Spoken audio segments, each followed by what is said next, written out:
So he is going to be a very big boy. And California sea lions, they've actually got one characteristic that sets them apart from all other seals, and it's something that we all actually think all seals do, but it's in fact just these ones, and that's their vocalization.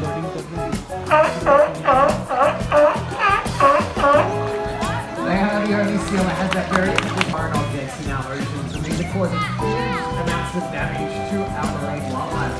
Cisco today has found a discarded piece of fishing net. This is a great bit of fun for a seal. There may also be some fish stuck in there. So it could be a free meal or it might just be a bit of cooking. Excuse me. But a bit of fun like this, it can actually very quickly turn into a deadly game for someone like a seal. Because if you look at Cisco's body shape, he is shaped like a torpedo.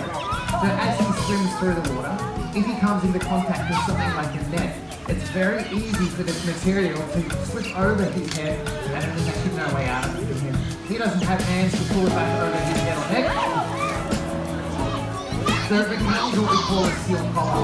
And the problem is their body weights fluctuate hugely throughout the year. So something like a net gets tighter and tighter and eventually just cuts its way into an animal like a seal. So it's a very common injury you can see in wild seals. But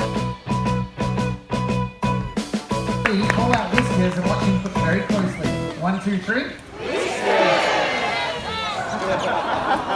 Seals have the ability to move those whiskers around. Those whiskers are so sensitive that they're picking up on sound vibrations that travel through the water. That's how seals can track down their prey in dark, murky water. Now, Cisco here does spend a lot of time looking for fish, so he's actually going to have a bit of a look down in the water today and see if there's any fish left floating around.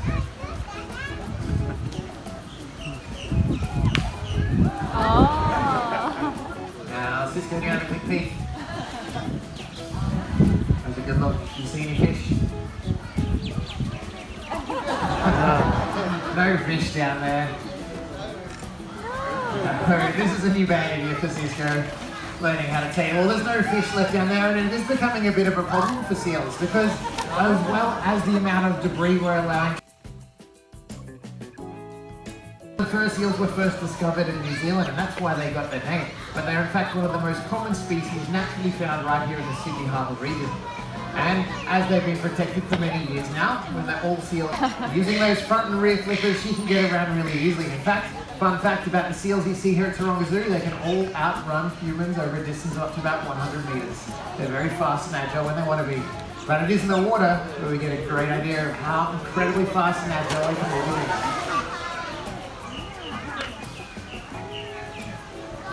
Now Kiki's going to show you a behaviour known as bowing or porpoising. It's a natural way seals and a lot of marine mammals travel.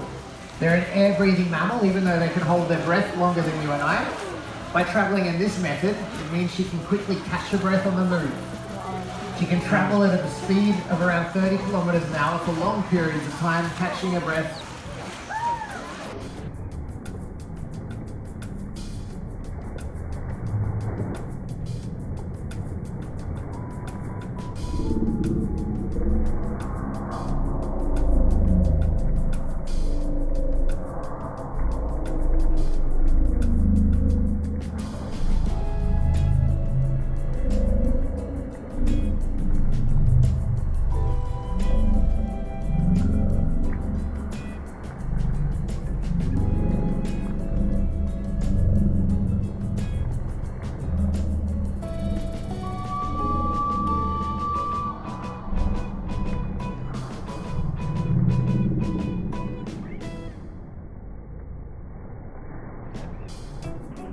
The record holder is she's doing right now. This is known as sailing. Now there's no fur on the seal's flippers. They act like the radiator of a car. As she swims around holding that flipper up, she lets the cool breeze evaporate the water off her flipper. That's taking away body heat. So that then goes around the rest of her body, helps cool her entire body down. Close. You notice he's a little bit bigger looking than Cisco, and you might notice on the top of Murphy's head that he's got a little bump. This is what we call a sagittal crest, and as an adult bull, Murphy has a very well-defined bump on the top of his head. Cisco's is only just kind of developing now, but it will eventually come through. But out here, we want Murphy to be nice and comfortable, obviously seeing new sights, new sounds, new smells. people he hasn't seen before, but he also will cooperate in a number of his behaviours out here, and simple things that we can teach our seals to do to help look after them, simply like having a look at his liver. As you saw with Kiki, we can show you what those slippers look like, but as keepers, it makes our job much easier looking after animals.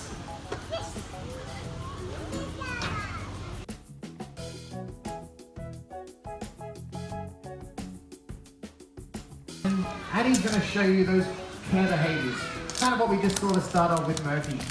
These are the behaviours, the core behaviours that we teach them to cooperate in their healthcare, because they are big animals.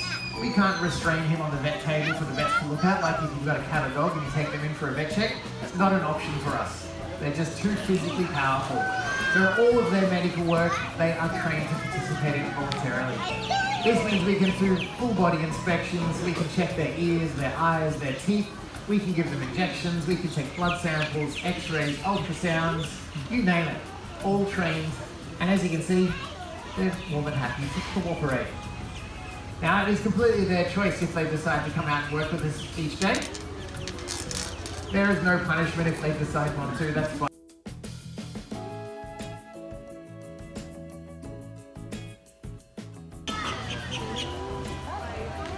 Forgot the wave pepper.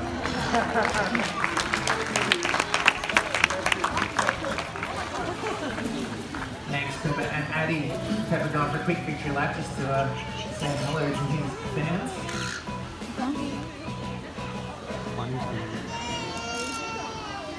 Now we have a bachelor group, as I said, throughout most of the year, they all live very happily together.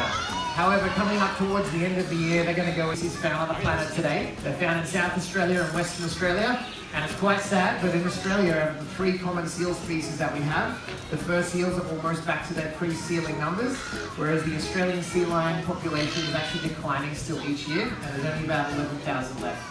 So here at Taronga Zoo, they are our main focus when it comes to breeding and research to learn a lot about them. And the seal you're about to meet, his name is Moby.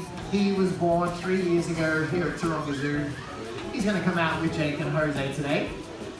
He's going to walk along the front, so again, people down the front, we ask you to please remain seated for me.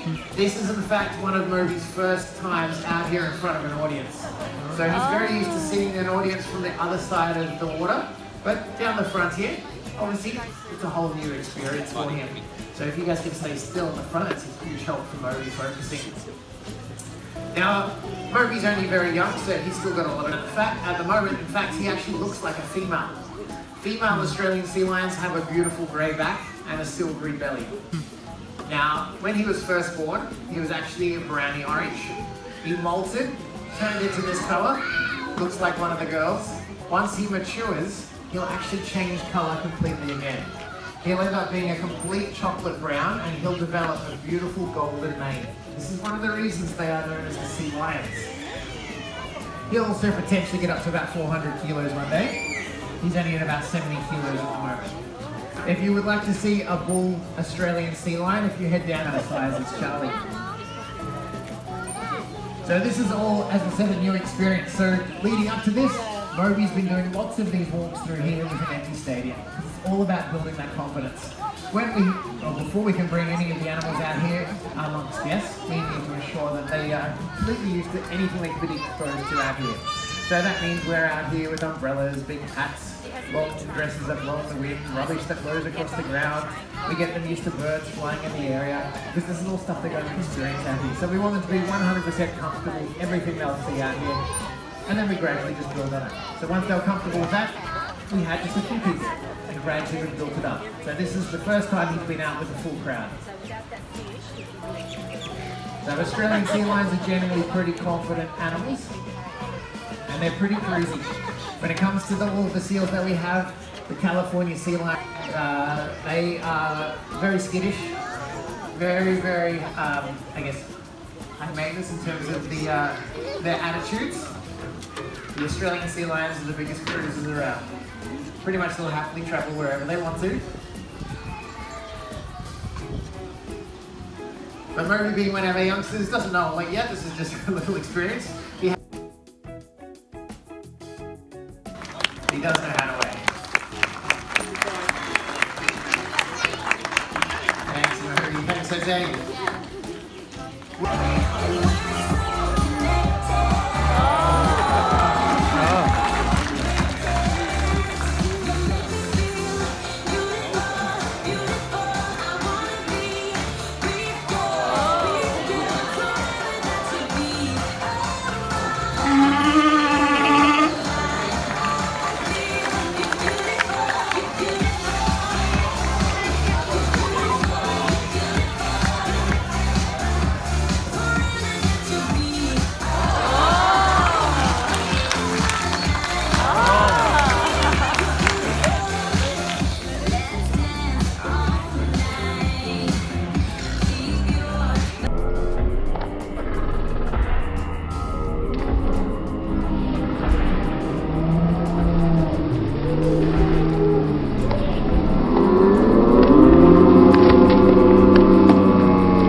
Mummy's already gone, so we're going to go catch up.